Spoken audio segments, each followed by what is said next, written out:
बिस्मिल्लाहिर्रहमानिर्रहीम। अस्सलाम वालेकुम दोस्तों, मैं फ़हीम अब्बास आपको खुश आमदीद कहता हूँ न्यूज़ कैफ़े में, और उम्मीद करता हूँ कि आप सब खैरियत से हैं और आज के दिन का एक अच्छा सा आगाज़ भी कर चुके हैं। आज का जो आगाज़ है ये भी पिछले कुछ दिनों से मुख्तलिफ नहीं है। आज भी कराची भर में यहाँ पे बारिश का सिलसिला जारी है, कभी हल्की और कभी तेज़। सड़कों पे ट्रैफिक जैम है, लोग अपने दफातर में और जहाँ जहाँ भी जा रहे हैं वो उसमें थोड़ी सी उन्हें देर सवेर भी हो रही है। बट मौसम खूबसूरत है, मौसम खूबसूरत है। अगर आप सड़कों पे ना निकले, सिर्फ टेरेस पे देखें, आपको अगर सामने कीचड़ नज़र ना आ रहा हो तो मौसम खूबसूरत है। खैर, जो सियासी हालात हैं, जो सियासत का मौसम है, वो भी इस वक्त जो है वो बड़ा एकदम मुख्तलिफ है। और रात को परवेज़ इलाही साहब ने वज़ीर आला का हलफ उठा लिया है। गवर्नर साहब ने इनकार कर दिया और सदर पाकिस्तान को जो है उन्होंने ये हलफ लिया।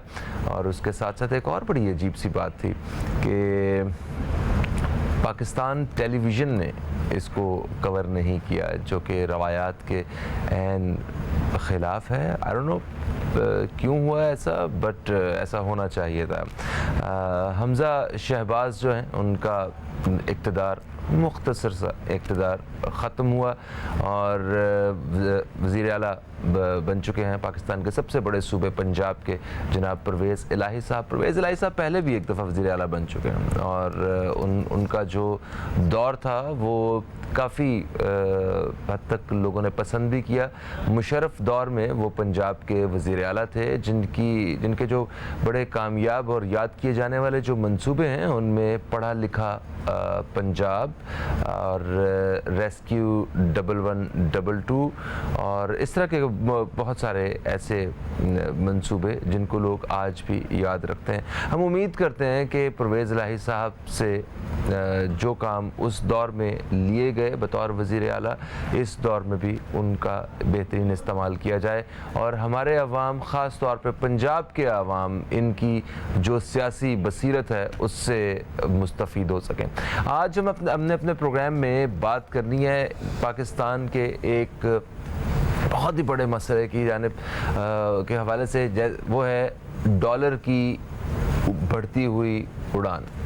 डॉलर जो है वो इस कदर महंगा होता जा रहा है, इसी बात का दूसरा मतलब ये भी है कि हमारा जो पाकिस्तानी रुपया है वो इस कदर सस्ता होता जा रहा है कि हमारे लिए दुश्वारियाँ और मुश्किलात बढ़ती जा रही हैं। पाकिस्तान की मईशत को डॉलर के तेज़ी से बढ़ने से क्या नुकसानात हो सकते हैं, सोने की कीमत इस कदर बढ़ने से पाकिस्तान की मईशत को क्या नुकसानात हो सकते हैं, और यहाँ पे हुकूमतें हासिल करने की जो दौड़ लगी हुई है, जो लोग इक़्तिदार में आ रहे हैं या जो आ गए हैं या आ चुके हैं, ये लोग अपना क्या किरदार अदा करने वाले हैं। क्या हमारी मईशत इसी तरह नीचे की तरफ ही जाती रहेगी या कोई संभाला भी मिलेगा, इसी हवाले से बात करेंगे। मेरे साथ स्टूडियो में मौजूद हैं एक तज्ज़ियाकार जनाब फ़ारूक डाडी साहब। आपको खुश आमदीद। अस्सलाम वालेकुम, कैसे हैं आप? बिल्कुल ठीक है, अल्हम्दुलिल्लाह, अल्लाह का शुक्र है। बारिशों के बारे में मेरा ख्याल है बातचीत का सिलसिला शुरू करते हैं। बारिश हो रही है अभी, जब आप निकले हैं तो आपके इलाके में सड़कों वड़कों का क्या हाल है? हर जगह पानी भरा हुआ है और मुझे मरहूम अल्लाह ताला गरी की रहमत करे परवीन रहमान, जिसको 2013 में कराची माफिया ने कत्ल कर दिया गया था सिर्फ इस बिना पे कि वो लोगों को एक उजागर कर रही थी कि जिस तरह कराची के जो एग्ज़िट पॉइंट हैं, जो नाले हैं और जहाँ से पानी की निकासी आब है, वहाँ पे वो तमाम जगहें अलॉट कर दी गई और वहाँ पे इमारतें बनेगी और एक वक्त ऐसा आएगा कि कराची डूब जाएगा। और वही सब कुछ हुआ। आप देखें, मैं उन सोसाइटीज़ के नाम लेना नहीं चाहता, बड़ी बड़ी सोसाइटियाँ, नया नाज़माबाद और बहुत सारे इलाकों में जो एग्ज़िट पॉइंट है, बहुत से बहुत आप नहर ख़याम क्लिफ्टन पे देख लें कि छोटे छोटे पाइप लगा के उससे क्या पानी रुकेगा? वो खुदा का खौफ करो यार, खरबों रुपए की ज़मीन है। अब मुझे पता नहीं कि क्या मकासद हैं, लेकिन ये है कि अगर इस तरह नाले बंद कर दिए जाएंगे, छोटे छोटे पाइप से पानी गुजर सकता नहीं है, तो ये मैं आपके प्रोग्राम के तवज्जुह से ये कहूँगा, कराची के जो भी इक़्तिदार आला, जो लोग भी हैं, जो इसके ज़िम्मेदार हैं, खुदा के वास्ते अगर आपने नस्ला टावर को गिराया है तो वो तमाम इमारतें, वो तमाम कॉलोनियाँ, वो तमाम रिहायशी इलाके, जो लोग वहाँ आबाद हैं उनको कंपेंसेट करें, वो जगहों वहाँ से उसको हटाया जाए। सही है, बिल्कुल सही। नकासी का निज़ाम जिस वजह से मुतासिर हो रहा है, आप वो सारी वजह जो है ख़त्म कीजिए। अगर लोग वहाँ पे काबिज़ हैं उस जगह पे, तो उन काबिज़ नहीं है।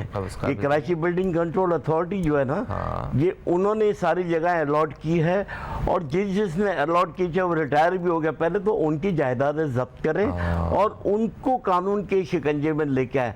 यहाँ तो कानून की कोई पासदारी नहीं है, लोग अरबों रुपए लूट के ले गए और दंदनाते फिर रहे हैं। मकसद कोर्टों का मजाक बना रहे हैं, हमारी अदालतों का, हमारे निज़ाम का, और दांत निकाल के घूम रहे हैं। मकसद ये कोई तरीक़ेकार थोड़ी है। अच्छा फारूक भाई, हम असल अपने मौजू की तरफ आना है हमें, मगर उससे पहले मैं आपको छोटा सा एक आपकी जो ओपिनियन है वो भी शामिल करना चाहता हूँ। वज़ीर आला जो है परवेज़ इलाही बन चुके हैं पंजाब के, तो इस हवाले से आप क्या देखते हैं कि सिर्फ एक सियासी पार्टी की ही जीत हुई है या वाकई आवाम की भी जीत हुई है और वहाँ पे पंजाब में कुछ बेहतरी भी होगी? देखिए, ये पंजाब के अवाम की, न सिर्फ पंजाब के अवाम की बल्कि पूरे पाकिस्तान के अवाम की ये जीत है, क्योंकि इस जीत ने वो मारूसी सियासत को एक बहुत बड़ा धक्का दिया है कि बाप प्राइम मिनिस्टर, बेटा चीफ मिनिस्टर। तो यहाँ पे जरदारी साहब कह रहे हैं कि बिलावल को वजीर आज़म बनाओ अगली बारी में। मकसद क्या तमाशा मुल्क के साथ बनाया हुआ है कि यही सिलसिला चलता रहेगा? अब ये सिलसिले नहीं चलेंगे।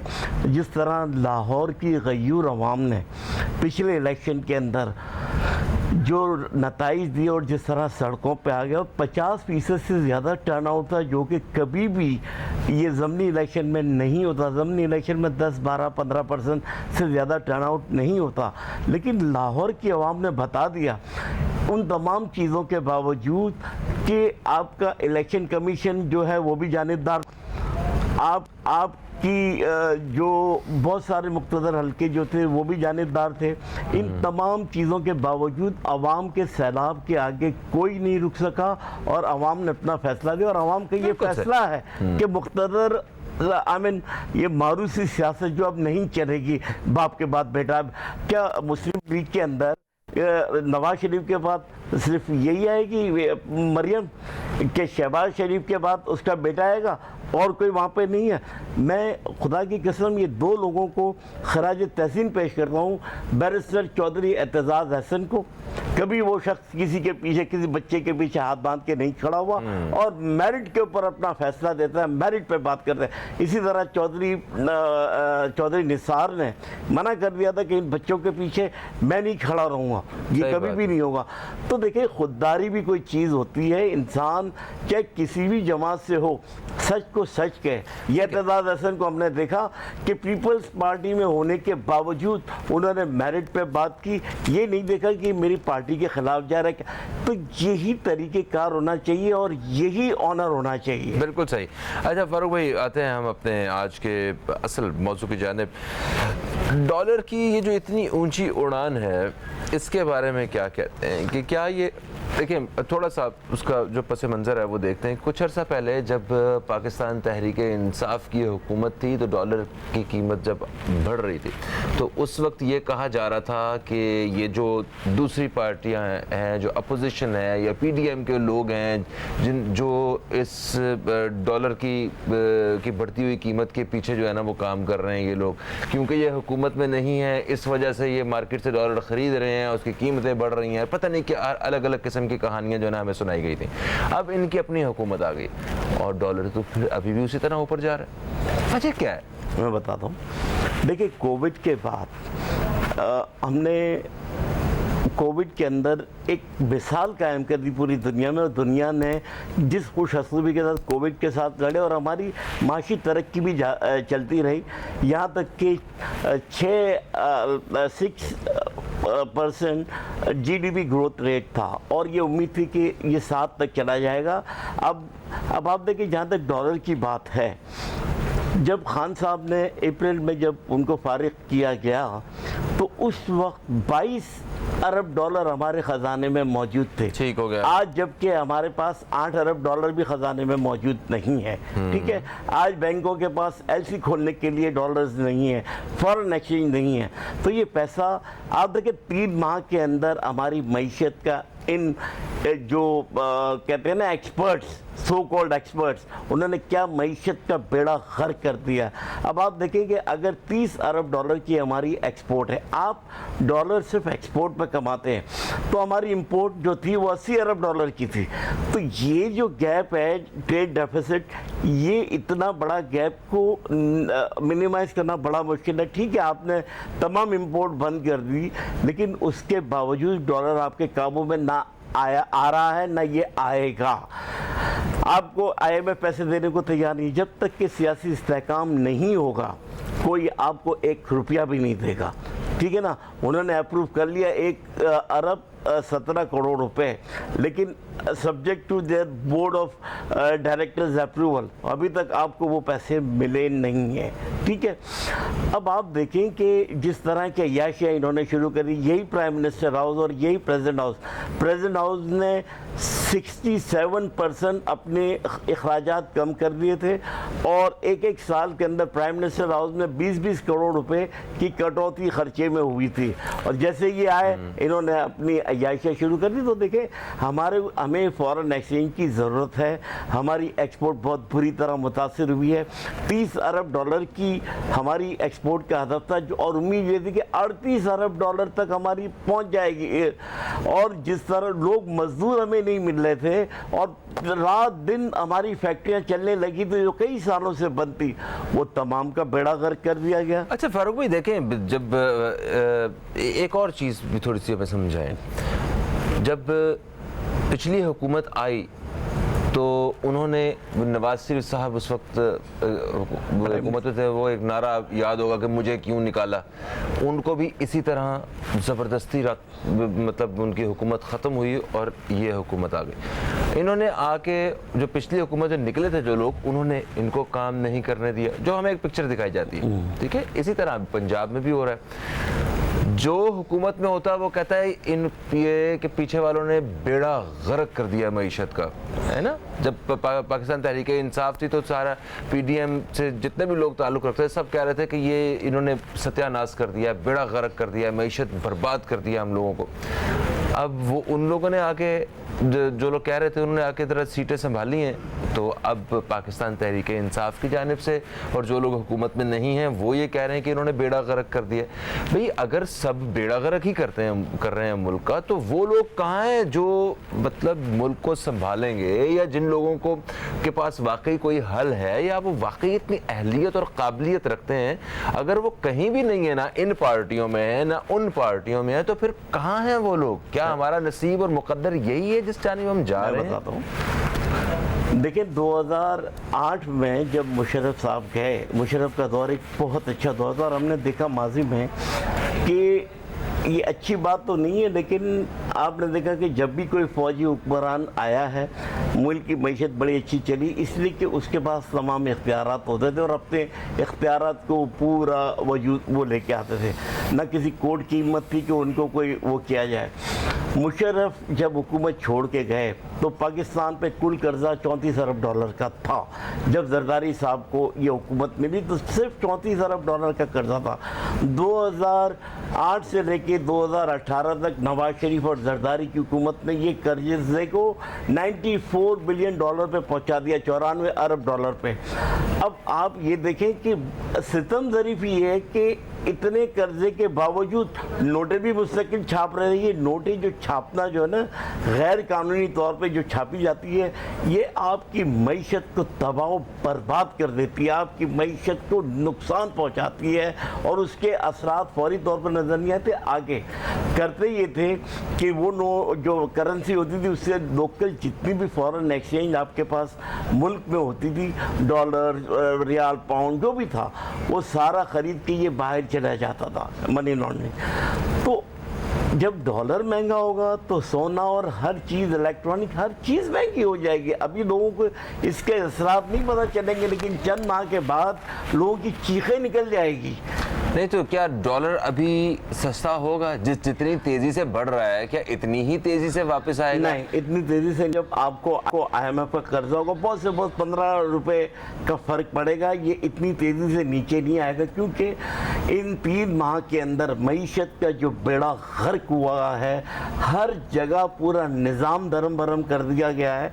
आप देखें कि किसी भी हुकूमत की जो कामयाबी होती है, 2 चीज़ें उसमें मेन किरदार अदा करती है, एक आपकी एक्सपोर्ट और दूसरी आपका महसूलाती निज़ाम। आपने देखा कि इमरान खान की जो गवर्नमेंट थी उस दौरान महसूलात जो थे, जब उन्होंने 2018 में हुकूमत संभाली तो 3800 अरब रुपए के महसूलात उन्होंने जमा किए थे।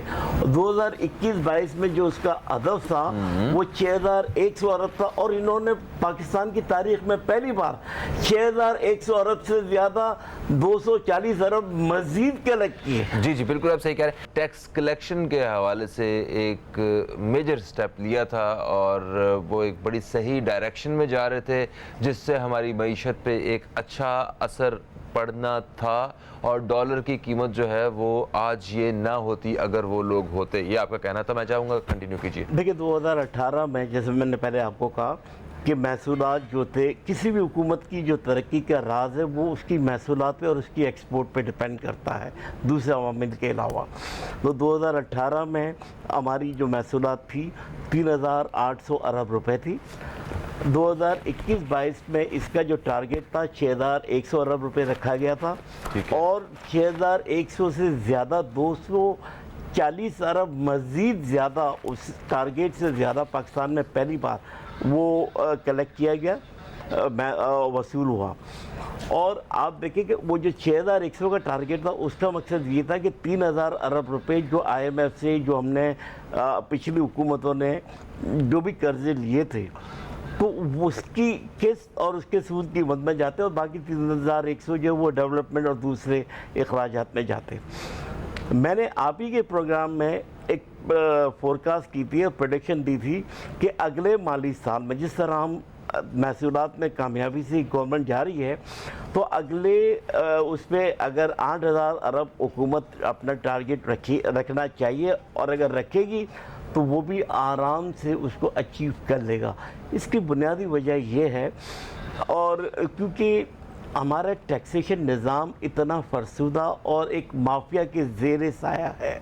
आप देखें कि कोई भी FBR का चेयरमैन अगर वो सही होगा तो वो नहीं चल सकता इस माफिया के आगे। शबर जैदी ने भी अपना रेजिग्नेशन दिया और हाथ जोड़े के मैं नहीं चला सकता। तो आप ये देखें कि पिछले दिनों मैं इमरान खान साहब की एक तकरीर सुन रहा था, वो कह रहे थे कि हमने नादरा के थ्रू 4.25 करोड़ उन लोगों को ट्रेस आउट किया था जो 20-20 और 50-50 करोड़ के बंगलों में रह रहे हैं, 5-5 करोड़ की गाड़ियां चला रहे हैं और फर्स्ट क्लास में दुनिया की ट्रैवलिंग कर रहे हैं, और वो टैक्स नेट में नहीं, उनका एनटीएन नंबर ही नहीं है। तो उन 4.25 करोड़ लोगों को हम टैक्स नेट में लाते, और हमारा हदफ था कि हम अगले माली साल में 8000 अरब रुपए से ज़्यादा का टारगेट रखते। अगर 8000 अरब रुपए का टारगेट रखते तो ये तो बहुत बड़ी बात थी, और हमारा यानी कि ये तो आधे हमारे मसाइल हल हो जाते हैं अगर बहुत हो जाते हैं, बहुत हो जाते हैं। अगर आप इसको छोड़ें, अगर ये गवर्नमेंट भी अगर रशिया से अगर तेल और गैस और ये गंदम लेती, तो रशिया ने तो 30% का था, आपको 40%, 45% तक में के डिस्काउंट के साथ आपको 1 साल की पेमेंट फैसिलिटीज के साथ देते। तो आज आपके यहाँ डॉलर जो है ना, ये तेल आपको 100 रुपये के अंदर मिलता। लेकिन हमें अगर दूसरे ममालिक की खुशनुदी हासिल करनी और उनको खुश रखना जिन्होंने ला के बैठाया है, तो फिर हमारा यही हाल होगा। आज ये कौम जाग चुकी है। पिछले 70 साल से हम दूसरों के कहने पे चल रहे और मुल्क का बेड़ा गर्क हो रहा है। तो इससे अब लोगों में, मैं एक पाकिस्तानी की हैसियत से ये कहूँगा कि हमें अपनी खारजा पॉलिसी में एक आज़ाद पॉलिसी रखनी चाहिए, जैसे इंडिया कर रहा है। हमें अगर रशिया से कहीं फ़ायदा हो रहा है या चाइना से हो रहा है या अमेरिका से हो रहा है, हम किसी के दुश्मन, हम सबसे दोस्ती करना चाहते हैं और एक आज़ाद खारजा पॉलिसी के तहत चलना चाहते हैं। सही। अच्छा, एक और चीज़ जो नाजरीन जानना चाहते हैं कि जिन लोगों ने डॉलर्स ख़रीदे हुए थे, डॉलर्स की कीमत बढ़ गई। जिनके पास सोना है, ख़वातीन के पास अमूमन जो है वो सोना, वो तो कुछ ना कुछ थोड़ा बहुत होता ही है, उसकी कीमत बढ़ गई। तकरीबन 1.5 लाख के करीब एक तोला हो गया सोना। बिल्कुल। आज का रेट है 1,49,700 रुपये फी तोला। हेलो, फिर तो जब आपके पास अगर डॉलर्स हैं या सोना है तो उसकी कीमत बढ़ रही है, तो इसमें नुकसान कहाँ पे है? ये तो फ़ायदा नहीं हो रहा। आज लोगों के पास खाने का नहीं, वो अपना सोना बेच के, अच्छा, जो गरीब आदमी अपना सोना बेच के घर चला रहा है, उसकी इनकम के आज जो बंदे मोटरसाइकिल 1 लीटर पेट्रोल 60-70 रुपये का 80 रुपये का डलाते थे, आज वो 250 रुपये में अफोर्ड ही नहीं कर सकते। आप देखिए रोडों के ऊपर गाड़ियाँ कम हो गई है, ट्रैफिक कम हो गया, इसलिए कि जो अफोर्ड नहीं कर सकते वो कहाँ से वो करेंगे। जब पेट्रोल की कीमत बढ़ती है तो पूरे निज़ाम में जितनी भी चीज़ें हैं, दूध हो गया, हर चीज़ की कीमतें बढ़ जाती है। बढ़ने अगर 5 रुपये चाहिए तो ये 15 रुपये बढ़ाते हैं। यहाँ पर भी कोई प्राइस कंट्रोल नहीं है। तो हम मॉरल खो चुके हैं। अब मॉरली हम इतने पस्त नीचे आ गए हैं कि इखलाकी तौर पे सारी इखलाकियात ख़त्म हो गई है। ठीक है, ये रुपए की वैल्यू कैसे डाउन होती है? भाई देखिए ना, रुपए की वैल्यू जब आपके पास फॉरेन एक्सचेंज रिजर्व नहीं होंगे तो आपका रुपया कमज़ोर हो जाएगा, आपकी एक्सपोर्ट कम हो जाएगी, आपका रुपया कमज़ोर हो जाएगा। आपका रुपया उसी वक्त मजबूत होगा जब आपकी एक्सपोर्ट बढ़ेगी, क्योंकि एक्सपोर्ट में ही आप फॉरेन एक्सचेंज कमा सकते हैं। आपके पास 22 अरब डॉलर के रिज़र्व थे जब खान साहब हुकूमत छोड़ के गए, और उसके बाद विद इन नो टाइम आज आपके पास 8 अरब डॉलर भी नहीं है। जब क्या कहते हैं नवाज शरीफ 2018 में हुकूमत छोड़ के गए तो ख़जाने में सिर्फ 8 अरब डॉलर छोड़ के गए थे, जबकि उन्होंने 30 अरब से ज़्यादा तो कर्जा लिया था IMF से और नोटें भी छापते रहे। और जैसे खान साहब ने हुकूमत संभाली तो IMF से 9.2 बिलियन डॉलर की डिमांड आ गई कि ये आप कर्ज़ों की मद में भरें आप। क्योंकि देखिए पाकिस्तान को डिफ़ॉल्ट करने के लिए बहुत सारे तरीके आजमाए गए, जिसमें 2000 में भी डिफ़ॉल्ट करना था, लेकिन उस वक्त के प्राइम मिनिस्टर ने अपनी क्रेडिबिलिटी के ऊपर जाके वो पैसे लाए और उनको दे दिए। अब आप देखें कि मुल्क में तरक्की 1960 के बाद आपके यहाँ तरबेला डैम के बाद एक डैम नहीं बना, ठीक है। तो आज आपको बिजली जो है 42 रुपये यूनिट मिल रही है। आप अगर हाइड्रो उससे 3 रुपये 50 पैसे बिजली फी यूनिट महंगी हो गई है, और अगले माह भी इतनी ही बिजली और महंगी होगी, ठीक है। तो हमारे यहाँ बिजली, पेट्रोल और रुपए, ये सारे मामलात आपके सामने, किस तरह हमारे हाथ से सब कुछ निकलता जा रहा है। भाई जब इस तरह की हुकूमतों को ज़बरदस्ती ला के बिठाया जाएगा दूसरे मुल्क की ईमा के ऊपर उनकी मंशा के मुताबिक, तो ये मुल्क का तो बेड़ा गर्क हो चुका और हो रहा है, खुदकशियाँ हो रही है। तो मैं उन लोगों से हाथ जोड़ के माफ़ी मांग रहा हूँ कि खुदा के वास्ते अब मुल्क का सोचो, मुल्क के गरीब आवाम का सोचो। अगर ये लोग बाहर निकल आए तो यकीन करो श्रीलंका में भी नहीं हुआ, उससे बुरा हशर होगा। आप उन पे एटम बम भी मार देंगे तो कुछ नहीं होना, इस कौम का मरना तो वैसे ही है। तो खुदा के वास्ते इस मुल्क का सोचो। अगर रशिया से आपको फ़ायदा हो रहा है कोई चीज़ ख़रीदने में तो अमेरिका की परवाह मत करो, रशिया से लो। लेकिन ये क्या बात है कि हम उन्हीं को खुश करने के लिए कहेंगे? अब क्योंकि इनकी औलादें वहाँ पे पढ़ती है, सबकी फ्री स्कॉलरशिप में पढ़ते हैं, उनकी नौकरियाँ करते हैं, तो इनका इंटरेस्ट पाकिस्तान के साथ नहीं, इन सब का इंटरेस्ट अमेरिका के साथ है।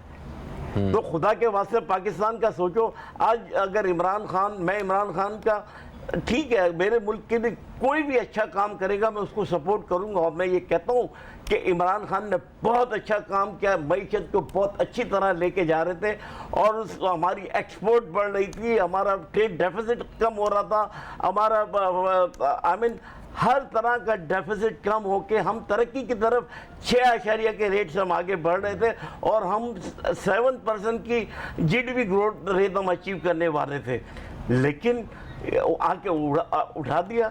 अच्छा देखें, अभी अगर जैसे पंजाब में परवेज़ इलाही की हुकूमत आई है और वफाक में भी मतलब अच्छे खासे मेंबर्स हैं पाकिस्तान तहरीक इंसाफ के, अपोजिशन में सारे लोग हैं ये, तो आपको लगता है कि मईशत कोई बेहतरी की तरफ जा सकती है या कुछ जो काबिल लोग हैं वो अपोजिशन में हों या हुकूमत में हों, हैं तो ऐवानों में ना, वो वहाँ पे मुल्क। हाँ देखिए, अगर आप समझते हैं परवेज़ इलाही कुछ डिलीवर नहीं कर पाएंगे जो हालात चल रहे हैं, अगर तो फिर किस चीज़ की वो अब इक़्तिदार में आने की फिर क्या ज़रूरत थी अगर कुछ डिलीवर नहीं कर पाएंगे? इसके इक़्तिदार में आने से कम एक चीज़ का फ़ायदा ये होगा कि जो बेजा पुलिस का इस्तेमाल और जो हुकूमत में रहते हुए एक बेजा पब्लिक के ऊपर जिस तरह बच्चों पे ख़वातीन पे शेलिंग की गई, उनको जो मारा गया, इस तरह के फैसले नहीं होंगे। इस तरह के फैसले तो नहीं होंगे ना। कौन आपके मुल्क ऐसे हालात देख के कौन आपके मुल्क के अंदर इन्वेस्टमेंट करेगा? कोई नहीं करेगा। आपको ग्रे लिस्ट में इसलिए रखा गया था ताकि यहाँ पे कोई फॉरेन डायरेक्ट इन्वेस्टमेंट ना हो। ये आने के 27 पॉइंट थे, आपने तमाम पॉइंट्स को क्लियर कर चुके थे। आज आपको वर्ल्ड बैंक IMF क्यों पैसे नहीं दे रहा है? इसलिए कि जब आपका सियासी इस्तेहकाम नहीं होगा तो आपको कोई कुछ भी नहीं दे सकता। तो ये आपकी लोन अप्रूव हो गई लेकिन आपको नहीं दे रहे। क्या बोर्ड ऑफ डायरेक्टर जब करेंगे? तो जब तक सियासी इस्तेहकाम नहीं होगा, मुल्क की मईशत सही नहीं चलेगी, आपका महसूलाती निज़ाम सही नहीं होगा, तक आपको कोई एक रुपये नहीं देगा। इसका एक ही हल है, एक ही हल गैर जानिबदाराना ट्रांसपेरेंट इलेक्शन करवाए जाए और EVM मशीन को नाफिज किया जाए, क्योंकि उससे ये धांधलियाँ नहीं होगी। जब पूरा बैंकिंग निज़ाम आपका चल सकता है इसी नादरा के तहत, तो आपकी EVM मशीन क्यों नहीं चल सकती? ठीक है, सियासी इस्तेहकाम की आप बात कर रहे हैं। अभी ख्वाजा साद रफ़ीक का बयान मैं सुन रहा था, उसने कहा कि ये लोग EVM मशीन के ज़रिए 2/3 अक्सरियत जो है वो दिलवाना चाहते थे पाकिस्तान तहरीक इंसाफ को, और 2/3 अक्सरियत हासिल करने के बाद पाकिस्तान के आइन पे हमला करना चाहते थे। इस वजह से ये सब कुछ नहीं हुआ। वो शुक्र कर रहे थे कि हम बच गए और इनकी ये सारी प्लानिंग इनकी कामयाब नहीं हुई। फारूक भाई, ये बताएं कि क्या सियासी इस्तेहकाम अगर हो जाए मुल्क में तो महंगाई पे काबू आ सकता है और डॉलर्स की जो मतलब बढ़ती हुई कीमतें हैं ये कम हो सकती हैं? यकीनन। मैं आपको मिसाल दूंगा, ब्राज़ीलियन या लैटिन अमेरिका का एक मुल्क था, वहाँ पे 80 की दहाई में डॉलर की जो कीमत थी वो उनकी करेंसी में कोई तकरीबन 425 या इस तरह की पर डॉलर कीमत थी। ठीक है। आज उसी मुल्क के अंदर डॉलर 3.75 वाह है।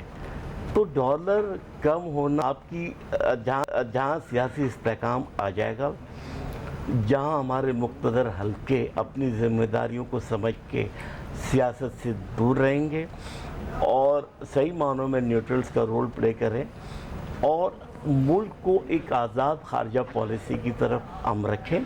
अब देखिए ये मुल्क कितना तेज़ी से तरक्की करे, क्योंकि हमारे पास हर वसाइल है, 4 मौसम है, समंदर है, पानी है, क्या नहीं है हमारे पास? मादनियात के ज़खायर हैं हमारे पास बलूचिस्तान में। बिल्कुल। आप देखें रिकॉर्ड पे जहाँ में 10 अरब डॉलर की पेनल्टी लगी हुई थी, 7 या 10 अरब, वहाँ और 25% में शेयर मिल रहा था, वो भी ख़त्म होगी पेनल्टी और 50% का हमें रिटर्न मिलने लगा। अब देखिए बलूचिस्तान की हमारे इतना रिच सूबा है लेकिन वहाँ की आवाम सबसे ज़्यादा पिसी हुई है। इसकी बुनियादी वजह यह है कि बलूचिस्तान का सियासी माहौल कुछ इस तरह है कि वहाँ तो अपोजिशन नाम की कोई चीज़ ही नहीं है। जो तमाम जितने भी MP MLA होते वो सारे के सारे इक़्तिदार में होते, और जितना डेवलपमेंट फंड होता वो आम पब्लिक तक नहीं पहुंचता। सिर्फ एक बंदा वहाँ पे बलूचिस्तान के अंदर असलम भूटानी, एक वो वाहिद सरदार मेरी नज़र में है जो कि अपने डेवलपमेंट फंड का पैसा अपनी आवाम तक पहुंचाता है, और उनका जो गांव है, उनका जो इलाका एक फ़क़ीदुल मिसल गांव है जहां पे हर चीज़ की आपको फैसिलिटीज़ मिलेगी। आपने देखा होगा पिछले दिनों में उन्होंने नेशनल असेंबली में खड़े होकर अपने ही इत्तेहादियों के ख़िलाफ़ उस शख्स ने कहा। सही। अच्छा मुझे बताएं भाई कि क्या इलेक्शंस जो हैं वो अगर वो हो जाते हैं फौरी तौर पे तो उससे कोई मईशत को कुछ सुख का सांस मिल सकता है? बहुत मस्बत इसके नताइज आएंगे। तो फौरी तौर पे इलेक्शन कराए, साफ़ और शफाफ कराए, और इस तरह के जो खदशात हैं इनके इलेक्शन कमिश्नर के ऊपर, तो ऐसे लोगों को मकसद गैर जानिबदार लोगों को इलेक्शन कमीशन में बिठाया जाए। हमने सिंध के इलेक्शन में देखा कि किस तरह थप्पे मार मार के वीडियो सामने आ गई, वो वोट डाल रहे थे। इस तरह के इलेक्शन नहीं होते। तो ये अगर इस तरह के इलेक्शन करने तो हमारा मुल्क कभी भी तरक्की नहीं करेगा। एक सख्त गैर जानिबदार इलेक्शन फेयर एंड ट्रांसपेरेंट होने चाहिए। और आप देखिए जो भी आए उसमें, अब मुल्क जब सियासी इस्तेहकाम होगा तो लोगों का, दुनिया का आप पे एतमाद भी बढ़ेगा, आपके फॉरेन डायरेक्ट इन्वेस्टमेंट भी आएगी, और मुल्क दोबारा एक तरक्की की पटरी पे चढ़ जाएगा। अच्छा, क्योंकि हम एक गरीब मुल्क हैं, तालीम की भी कोई बहुत ज़्यादा हमारे यहाँ बेहतरी नहीं है, तालीम की कमी भी है, और हम रस्म व रवाज में भी बुरी तरह जकड़े हुए हैं। सोने का जिक्र कर रहे हैं, अगर सोने की कीमतों के बढ़ जाने से 1.5 लाख रुपए का तोला अगर सोना हो गया है, किसी बाप ने अगर बच्ची की शादी करनी है तो एक सोने का सेट कम से कम अगर 3 तोले का भी हो तो आपका कोई 4.5-5 लाख रुपया तो सिर्फ एक जेवर की मद में चला गया।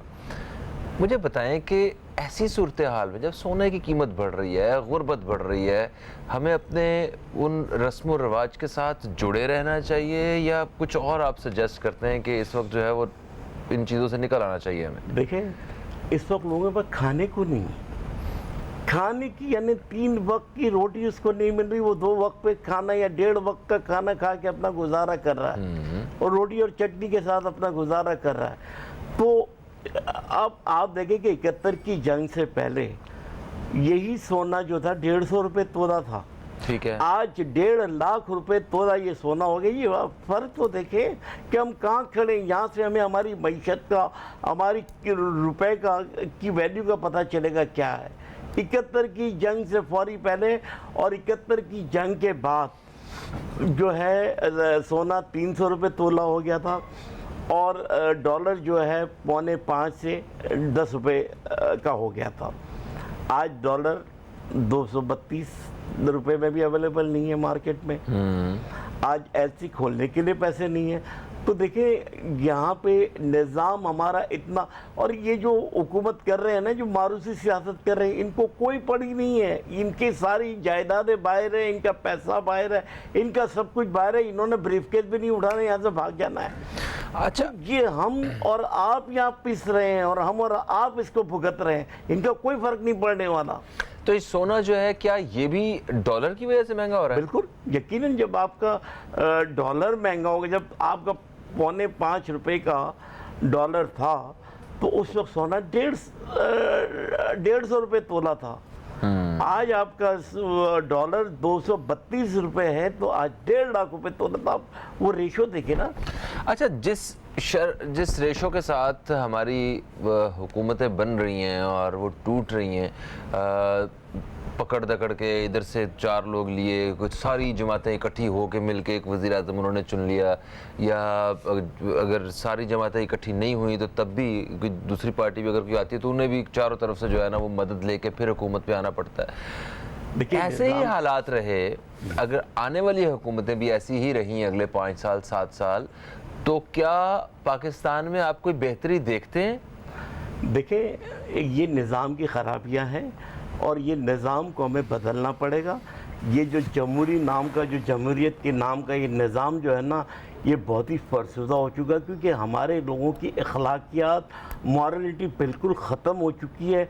पैसों के आगे बिक जाते। चौधरी शुजात जैसा बंदा, अभी मैं सुन रहा था कि मुबैना तौर पे कि अरबों रुपए लेके एक ख़त के लिए क्या फ़ायदा हुआ, पूरे निज़ाम का बेड़ा गर्क कर दिया।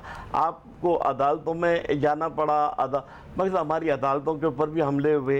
अच्छा, ये बात सारी बिल्कुल सही है कि उन्होंने ऐसा ही किया कि जो एक आम सिर्फ हमारे अंदाजे हैं ये मुबैना तौर पे मैं कह रहा हूँ, लेकिन ये सामने है, हम रोज़ देख रहे हैं पैसों के थैले दिए जा रहे हैं, ख़रीदा जा रहा है लोगों को, क्योंकि लोगों को यहाँ पे पैसे की चमक इतनी नज़र आती है कि वो एक स्टेटस सिंबल हो गया। आपके पास पैसा है तो आपकी इज्जत है। अब ये क्राइटेरिया, पहले ये नहीं था कि आपके पास पैसा है। इनके तो वैसे ही इज्जत है। इनके मतलब देखें, बाप के नाम का पूरा रोड है एक, फिर उसके अलावा इनके एक शहर है गुजरात जहाँ पे इनके इतने मेंबर सियासी तौर पे अच्छी खासी इज्जत है। क्या जरूरत थी अपने सगे, अपने भाई को, कजन को, जो एक से खाए जाते चंद रुपयों की खातिर उन्होंने अपना, मैं क्या कहूँ, मुझे अच्छा नहीं लग रहा ये हमारा पूरे। तो मैं तो ये कहूँगा कि सदारती निज़ाम हो, और यकीनन जिस तरीके से, ये मेरा अपना तज्जिया है, मैं भी आप इससे इत्तेफाक करें ना करें, मेरा ये तज्जिया है कि अब इमरान खान जब आएगा, ये कौम अगर fair and fair transparent election हुए तो आप यकीन करें 2/3 मेजॉरिटी के साथ आएगा, और आना भी चाहिए। जिसको भी हुकूमत में आना 2/3 मेजॉरिटी हो तो ठीक है, वरना ये इधर से उधर ब्लैकमेलिंग चलती रहेगी और आपको वो किया जाएगा। आप देखें ना, खान साहब कह रहे थे कि मैं फला को चाह रहा था कि उसको सज़ा मिले, लेकिन मुझे सज़ा नहीं, आड़े आ गए। 50 रुपये के स्टैम्प पेपर के नवाज शरीफ को जाने दिया, जबकि वो कह रहे थे कि 7 अरब रुपए का बॉन्ड आप भरे। वो 7 क्या, वो 10 अरब रुपए का भी बॉन्ड भर के जाते। तो कहने का अब एवन फील्ड सबके सामने मौजूद है, क्या ये इसकी भी, और वो खातून जो खुद कन्विक्टेड है वो सुप्रीम कोर्ट के लिए बुरा भला कह रही है, सुप्रीम कोर्ट पे हमला कर रही है। ये कोई ज़ेब देता है क्या? यानी इखलाकी तौर पे हम कितने पस्त हो चुके हैं, और ये हमें लीड करेंगे, ये हमारी नुमाइंदगी करेंगे। ये तो मकसद बहुत ही शर्मनाक बात है कि आप कन्विक्टेड है कोर्ट से, और उसी कोर्ट के ऊपर आप लफ्जी वार कर रही हैं। तो खुदा के मगर देखें, कोर्ट का जो एक वक़ार था ना अदालत का, वो भी कम हुआ है। मैं माज़रत चाहता हूँ, जब इमरान खान साहब को उतारा गया, ठीक है, तो आधे पाकिस्तान की आवाज़ जो है वो आपको पता है वो क्या थी, और आज आधे से ज़्यादा, जी आधे से ज़्यादा। और अभी जब परवेज़ इलाही साहब के हक़ में ये फ़ैसला आया है, तो तब भी आधे पाकिस्तान की आवाज़ क्या है वो भी हम जानते हैं। तो असल में तो अदालत का वक़ार जो है वो हमारा जो है वो कम हुआ है। आपको नहीं लगता ऐसा? देखिए, अदालत को जो अजीमत उठानी पड़ी, जब इमरान को उठाया गया, रात को 12 बजे अदालतें खुल गई, तो पूरी दुनिया से, ओवरसीज़ पाकिस्तानी, पूरे पाकिस्तान से जो एक इखलाकी तौर पे उसका जो मॉरल डाउन हुआ था, तो अब ये जो फैसला था ये तो खुल रहा था कि 63A का जो था, जो उसने गलत तर्जुमानी की थी मज़ारी साहब ने, तो उसमें 63(1)B के अंदर क्लियरली लिखा हुआ है कि पार्लिमानी लीडर जो के मंशा के तहत चलेगा। अब आप ये देखिए कि जो कैंडिडेट खुद है उसका अपना वोट काउंट नहीं कर रहे। अरे यार, कोई तमाशा बनाया हुआ इस तरह। ये कौन कर रहा था? ये किसके ही माँ पे हो रहा था? तो भागे वो लोग, तो यहाँ से आ जाएंगे दोबारा। उनको ये सज़ा तो इनको भी मिलनी चाहिए जिन्होंने ये हरकतें की थी। सज़ा तो मैं कहता हूँ कि आर्टिकल 6 लगना चाहिए मज़ारी के ऊपर भी। ये क्या था, एक बार आप प्रेसिडेंट बनाए, दूसरी बार ये हरकत नहीं होगी। अभी तक वो लेटर जो है उसके ऊपर क्यों कोर्ट करे ना, उसके ऊपर तहकीकात क्यों नहीं करती? हमारी मुल्क की सालमियत उसमें है। ये सारा ड्रामा चल रहा है। मैं आपको बता दूं, जब तक पाकिस्तान न्यूक्लियर पावर है, आपको ये कसते रहेंगे, आपको स्क्वीज़ करते रहेंगे, क्योंकि आपकी जितनी लीडरशिप है इमरान खान को छोड़ के सबकी बाहर जायदादें पड़ी हुई है। तो ये लोग ब्लैकमेल होते हैं। अगर ये उनके एजेंडे पे नहीं चलेंगे तो उनकी तमाम जायदादें कॉन्फिस्केट होकर इनको मनी लॉन्ड्रिंग में अंदर कर दिया जाएगा। बैंक बीसीसीआई बैंक को किस तरह सारा कॉन्फिस्केट कर लिया था। कौन आज अमेरिका दुनिया का बादशाह है भाई, एक तरह से जो वो चाहेगा वही होगा। लेकिन अब इस रीजन तो के मुल्क के फैसले करने वाले जब बिकाऊ लोग होंगे तो फिर हम क्या क्या एक्सपेक्ट कर सकते हैं कि मुल्क हमारा बेहतरी की तरफ चलेगा। तो इसीलिए कहता हूँ जो अच्छे लोग हैं, जो अच्छे लीडर हैं, आपकी नज़र में इमरान खान है, ठीक मेरी है? नज़र में 100% ठीक। इमरान खान। मगर हमारे नाजरीन में बहुत सारे लोग ऐसे हैं जिनकी नज़र में जो अच्छे लीडर हैं वो आसिफ अली जरदारी हैं, जिनकी नज़र में अच्छे लीडर जो हैं वो नवाज शरीफ है, जिनकी नज़र में अच्छे लीडर मौलाना फजल रहमान है, जिनकी नज़र में अच्छे लीडर मरियम नवाज शहबाज शरीफ क्या है, इनकी क्या कंट्रीब्यूशन मुझे बताए ना। इन्होंने क्या किया है। वो कहते हैं कि हमारे पास एक पॉलिटिकल एक्सपीरियंस है, हम मुल्क चलाने का हमें वो एक्सपीरियंस सियासी रखते हैं। तजर्बा नहीं चाहिए जो कि करप्शन के ऊपर बेस करता हो। जो इन्होंने हुकूमतें क्या चलाई, इन्होंने सिर्फ कर्जे लिए हैं और हुकूमतें चलाई है। इन्होंने क्या किया है, इन्होंने नोटें छापी है और हुकूमतें चलाई है। आज हम भुगत रही हैं सारी चीज़ें।